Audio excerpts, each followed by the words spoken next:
আর বই খুঁজে পাচ্ছি না।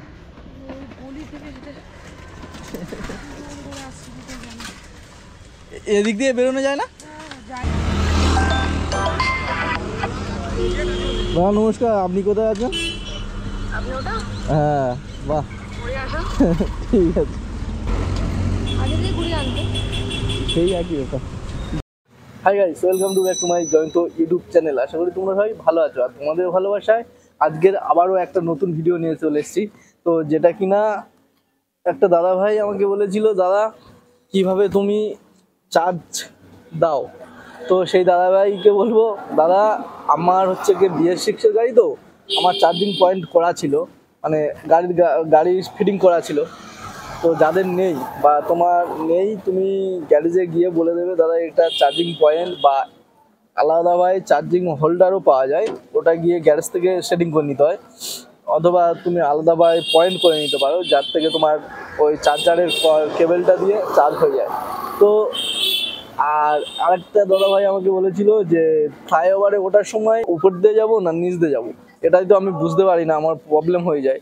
তো সেই দাদাভাইকে এই ভিডিওতে বলবো, পুরো ভিডিওটা দেখো, আশা করি সব বুঝতে পারবে। পুরো ভাই আমি বুঝিয়ে ডিটেলসে কীভাবে সেটা দেখিয়ে দিয়েছি, তো আসলে স্কিপ করো না, পুরো ভিডিওটা দেখলে বুঝতে পারবে। তো চলো আজকে ভিডিওতে কি হয়েছে সেটাই দেখাবো। আর আজকের যেহেতু বেলা 12টা অবধি, সকাল 5টা থেকে বেলা 12টা অবধি কাজ করেছি, তো আজকের আর মুখে বলবো না, স্ক্রিনশটে তোমাদের দেখিয়ে দেবো কত টাকা ইনকাম করা হয়। তো ভাই সকালবেলা এসেছিলাম আমি হাওড়া স্টেশন, ওহো, ভোর 5টার সময় আমার গাড়িটা স্টার্ট করেছি, ব্লগটা স্টার্ট করলাম হাওড়া স্টেশন থেকে। প্রথম ভিউ পেলাম 5:30 থেকে হাওড়া স্টেশন। তো রান করতে পারিনি, দাদার এমার্জেন্সি ছিল, খুবই তাড়াতাড়ি আসতে হয়েছে, ক্যামেরা সেট করার টাইম পাইনি সেটিং করার। তো হাওড়া স্টেশনে এসে সেটিং করে আর হাওড়া স্টেশন থেকে ব্লগটা চালু করেছি। এখন ঘড়ির কাঁটায় 6টা 4, আর আমি বেরিয়েছিলাম 5টা থেকে 6টায়, 1 ঘন্টা, মানে একটা ভাড়া মেরেছি। বস একবার বাঁ দিকের দিকে তাকিয়ে দেখো, পুরো নদীর পাশ দিয়ে এই রাস্তাটা যাওয়া আমার যে কি ভালো লাগছে আর কি তোমাদের বলে বোঝাবো। সকালবেলা 6টা 6:30টার সময় নদীর পাশ দিয়ে সুরসুর করে হাওয়া বইতে বইতে মানে প্যাসেঞ্জারটা নিয়ে যাচ্ছি। তো দাদাটার আজকের ইন্টারভিউ আছে কোনো জবের, আর যাব এখন সেই ডানলবের ওই ওদিকটাই, কারণ ওদিকটা আমার আনকমন জায়গা, বেশি ওদিকে যাওয়া হয় না, সেই কারণ আনকমন জায়গা। দাদাকে জিজ্ঞেস করলাম, দাদা বললো আমি জানি না, বিহার থেকে আমি এসেছি, কিন্তু আমার ইন্টারভিউ আছে, তার জন্য আমি ইন্টারভিউ দিতে এসেছি, আমার আনকমন জায়গা। তো ভাই আমার যেটা ম্যাপে শো করছে সেইভাবে আমি যাচ্ছি এখন। তো ভাই ফাইনালি বেলগড়িয়ায় আছে এখন, বেলগড়িয়া বাসটা। অবশেষে আমি একটা চেনা কিছু দেখা পেলাম, যেটা কিনা গলগিন টু বেলগড়িয়া বাস, ঠিক আছে। এইটা হচ্ছে বেলগড়িয়া বাস স্ট্যান্ড, আর এখান থেকে আমাদের যাদবপুর গলগিনের দিকে এই বাসটা যায়, মানে গলগিনে। তো চলো, দাদার তো আর বেশি দিন লোকেশন নেই, 1.5 কিলোমিটার, তো 1.5 কিলোমিটার দাদাকে ছাড়তে হবে। আর এখান থেকে এতটা দূরে এসেছি যে মানে পিছনের দিকে ভাড়া পাবো বলে মনে হয় না, আর এখানেই ড্রপ দেবো দাদাকে। চলো সাইড করি, দাদাকে এখানে ছাড়ি, তারপরে দেখছি কোথায় পাই কিনা। না দেখে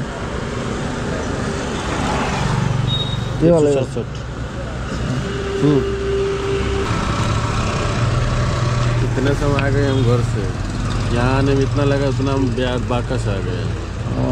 समझिए कितना दूर आए, 700 किलोमीटर आ गया, 170 रुपये, 170 रुपये। चलो धन्यवाद, থ্যাংক ইউ ভাই। তো বন্ধুরা দেখো, গাড়ির ছবি চাইছে, কারণ ইনড্রাইভ ফিরে আপডেট হচ্ছে, গাড়ি ছবি চাইছে। তো চলো একটা গাড়ির ছবি তুলে দিই। কেন চাইছে কি জানি, আপডেট নিয়েছে বলে কি এমনি চাইছে, কি কারণে চাইছে আমি বুঝতে পারছি না।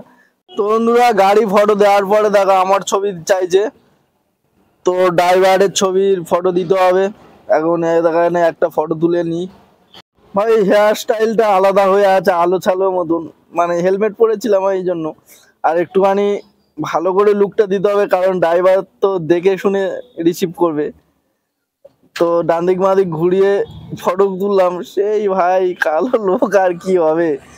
আর এটাই কি জন্য করলাম, কারণ সেদিন আমার একটা কাস্টমার উঠে কে ক্যান্সেল করে দিয়েছিল, রেগে গিয়ে বলছে এমনি ড্রাইভারের মুখটা তো পেঁচার মতন ছিল, পছন্দই হচ্ছিল না, কিন্তু এমার্জেন্সি ছিল তাই, সেই কারণে আমি মুখটা মানে একটু ভালো করে দেওয়ার চেষ্টা করলাম। ওই আর সেই কালার কালার থেকে গেল ভাই, দুঃখের বিষয়। চলো, ভগবান যা দিচ্ছে সেটাই নিতে হবে। ভাড়া পেয়েছি, ইউ টার্ন করে নিতে হবে, রাস্তার ওপারে আছে, এই কোথায় আছে, যেখান থেকে এলাম সেখানেই আছে, ওখান থেকে খালি গাড়ি চলে এলাম। তো চলো এখন ওনাকে ফোন করতে হবে। চলো, আবার সেই লোকেশানে পৌঁছে গেছি, সম্রাট। দেখি এই দাদা হবে হয়তো। তো ভাই দাদাকে পেয়ে গেছে। হাওড়া স্টেশন ওটি 22 শ্যাম। বাই।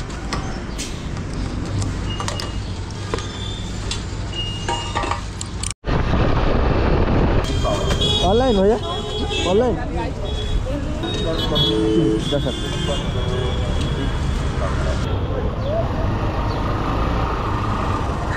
ভাইকে অতি সহজে পেয়ে গেলাম ভাইকে। তো অনেক দাদা ভাই বন্ধুরা আছে যে বোঝা যায় না যে আমি ব্রিজে উঠবো না ব্রিজের তলা দিয়ে যাব। তো সেই দাদা ভাইকে বলি যে দেখো ম্যাপটা দেখো, ওই যে সাদা মতন অ্যারো চিহ্নটা আছে ছোট মতন, ওই অ্যারোটা তুমি ভালো করে লক্ষ্য করে দেখো। একটু দাঁড়া, আমি সিগন্যালে দাঁড়িয়ে তোমাদেরকে দেখাচ্ছি জুম করে। তো এখানে দাঁড়াই, এই দেখো তোমাদেরকে, এই দেখো সাদা মতন, দেখো এই ছোট্ট সাদা মতন, ওইটাই হচ্ছে গে, হ্যাঁ উপরে টাচ করলে বুঝতে পারবে যে তোমার ডান দিক যাবে না বাঁ দিক। মানে দেখো আমি ব্রিজ থেকে বাঁ দিকে অ্যারো করে দিয়েছে, যাতে তুমি ব্রিজে না উঠে বাঁ দিকে ব্রিজের তলা দিয়ে যাওয়ার জন্য।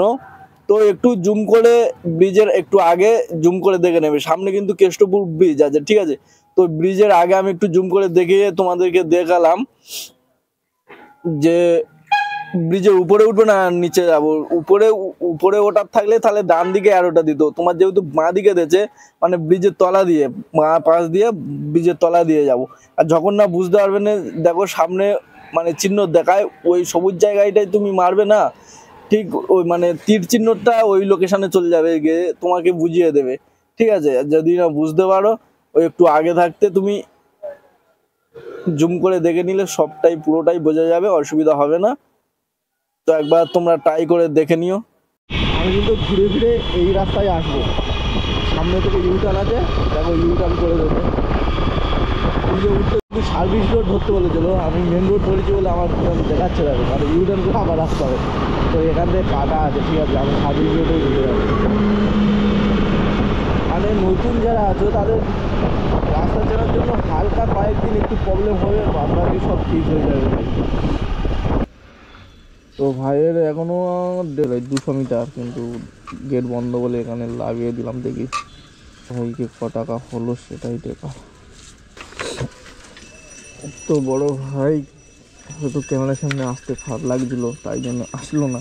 যাই হোক, মোটামুটি বড় ভাই আমাদের কমপ্লিট হয়ে গেছে, বড় ভাইয়ের রাইড। এখন দেখি এখান থেকে র্যাপিডোটা অন করে দিলাম, মানে একটা ভাড়া ধরার পর যেগুলো চালু থাকে সেগুলো বন্ধ করে দিই, কারণ রাস্তার মধ্যে ফিরে বাজতে থাকে ট্যাং ট্যাং ট্যাং ট্যাং করে। তো সেই জন্য বন্ধ করে দিয়েছিলাম, আবার পুনরায় ওপেন করছি সব। তো অনেক দিন বাদে আমি মানে এই উবেরটা খুলেছি। উবের আমার কাছে ক টাকা পাবে দেখো, উবেরে কীভাবে দেখবে দেখো, এই যে 3 লাইন আছে, 3টে লাইনের মারবে, তারপরে এইটা হচ্ছে ওয়ালেট, মানে কত টাকা মারলাম আমি, উল্টে 155 টাকা 51 পয়সা পাবে উবের। এই দেখো একটা ভালো ভাড়া পেয়ে গেছি ভাই এখান থেকে।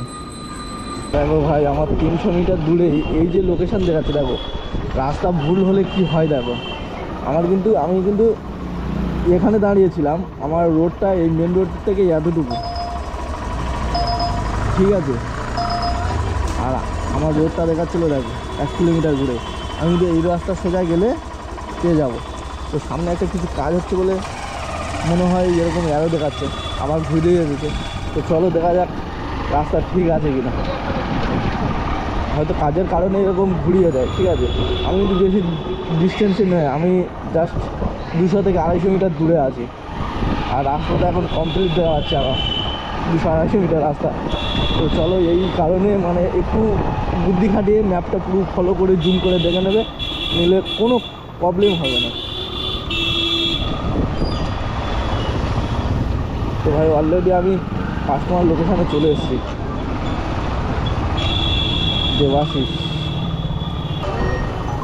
দেবাশিস দাদা 4582। আমার মোট রাস্তা 4.8 মিটার ছিল, মানে ওই ধরো 5 কিলোমিটার, আর 14 মিনিট টাইম দেখিয়েছি। তো এই 5 কিলোমিটারে কত টাকা দেখাবে সেটা দেখাবো তোমাদেরকে। ফেয়ার এদিকে সাধারণত একটু বেশি ফেয়ার দেখায়, তো চলো দেখা যাক কতটা দেখায়। তো 5 কিলোমিটার রাস্তায় কতটা দেখাচ্ছে সেটাই আজকে বলবো তোমাদেরকে। দেখো 5 কিলোমিটারে 80 টাকা দেখাচ্ছে, মোট 80 টাকা। করে দাও ঠিক আছে। একটা উবেরে ভাড়া ঢুকলো, সে 5টা থেকে বসে আছি, এখনো কিছু পাইনি। তোমার কাছে 50 টাকা অনলাইন হবে? হ্যাঁ, অনলাইন করে দিত। হ্যাঁ, অনলাইন করে দেবো। আমরা আসলে আজকে যাব আলিপুরে, ওই কাগজের জন্য, ওই হলুদ নাম্বার প্লেটের জন্য যাব। কিন্তু ওই শিয়ালদা কোর্টে সালা আমার একটা কেস হয়ে আছে, সেই কেসটাই নিচ্ছে না। দাদারা বলছে আসো 200 টাকা অন্তত কাগজে করে। ও ইয়েলো প্লেট করে নেবে? আমার তো এইটাই পার্ট টাইম করি না। ও আচ্ছা, এছাড়া অন্য কিছু না। 50 টাকা করে 5টার সময় আমি ঢুকেছি, তখন থেকে এখন বাজে 8:30। 3:30 ঘন্টা খাই আমি বসে আছি। আমিও গড়িয়া থেকে স্টার্ট করেছি, কিন্তু আমি কিন্তু হাওড়ায় গেছিলাম।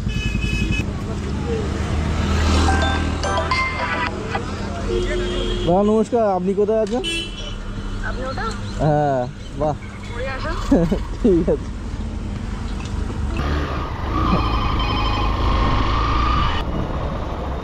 দেখা তুমি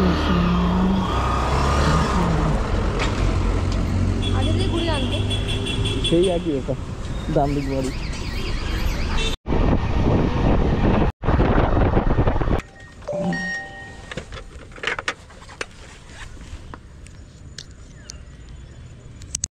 তো বন্ধুরা, ছাড়ার সাথে সাথে আর একটা ভাড়া মিলে গেছে, চলো দেখি এই ভাড়াটাও তুলে আনি। তো পরপর মানে আজকের কি ভাগ্য, পরপর ভাড়া মিলে যাচ্ছে, একটা ছাড়ার পর আর একটা ছাড়ার পর আর একটা। চলো ফিরে যাই, দিদিভাইকে রিসিভ করি। 12 কিলোমিটার 5 টাকা ম্যাডাম হয়েছে, বের হয়ে গেছে।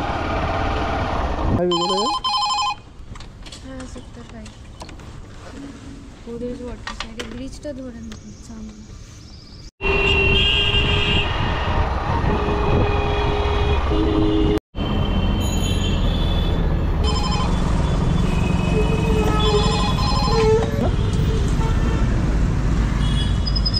এখানে আর ভাড়া পাওয়ার কোনো চান্স নেই, সোজা যাব এখন কেষ্টপুর।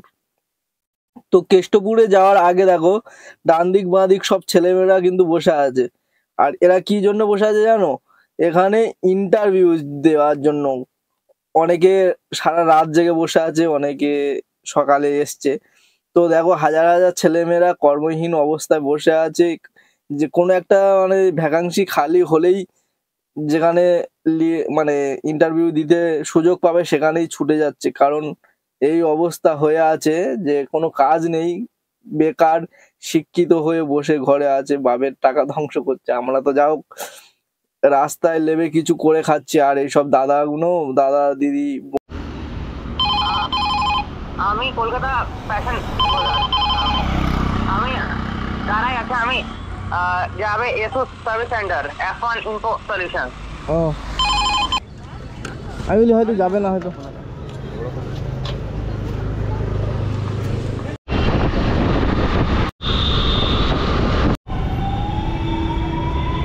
অনলাইন দাদা।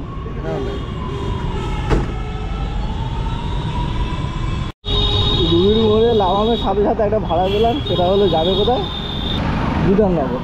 ভাড়া দেখো ট্যাং করছে, কিন্তু এদিকে ভাড়া ধরতে পারছি না। হয় হ্যাঁ দাঁড়িয়ে আছি বুঝিস। হ্যাঁ ভাই ভোর 5টার সময় বেরিয়েছিলাম আর এখন বাজে 11টা 8। এখন আছি মানে কি এটা পোচা খাল পাড়ে, জানি না নামটা ঠিক, ওই অ্যাগ্রোপলিশের পিছন দিকটা পোচা খাল পাড়ে আছে এখানে। তো এখানে কাস্টমার বললো ভাই 1 মিনিট লাগবে, দাদা আসছি। তো 1 মিনিটের জায়গায় এখন ক মিনিট হচ্ছে আমি কাস্টমারকে খুঁজে পাচ্ছি না। দেখি এখন কখন আস, মুশকিল। ফোন করে বলি দিদি 1 মিনিট হয়ে গেছে কিন্তু। হ্যাঁ দিদি 1 মিনিট হয়ে গেল তো।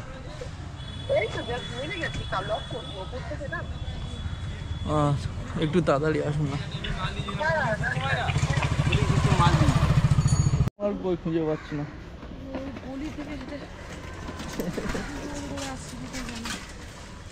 এদিক দিয়ে বেরোনো যায় না? যায় কিন্তু এদিক দিয়ে এই ব্রিজটা দিয়ে গেলে একদম জিএসটি বেরোনোর ওদিক দিয়ে বেরোনো। চলো তাহলে ঘুরিয়ে নি নাকি। কোথায় যাবে? সেক্টর 5।